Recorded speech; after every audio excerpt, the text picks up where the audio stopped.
Here's your typical research. And how do you tackle this? Start with the abstract, okay?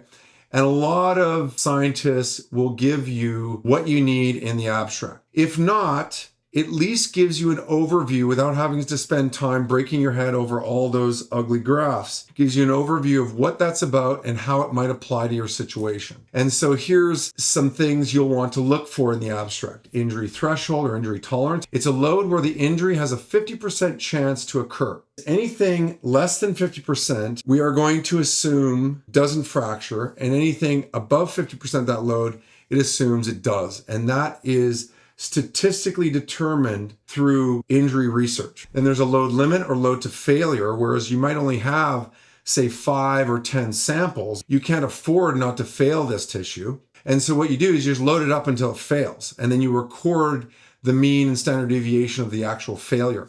But what you'll see is that actually biases what most people interpret as a tolerance or a threshold. There's an injury corridor. We're not going to get into that on this one. But limit bounds is really useful for forensics in the sense that a lack of an injury is important to understand as well, because that will keep you under a specific tolerance, right? So if there's a bruise but no fracture, now we're dealing with a window that we can start to try to bracket the information in and around the statements of the investigation.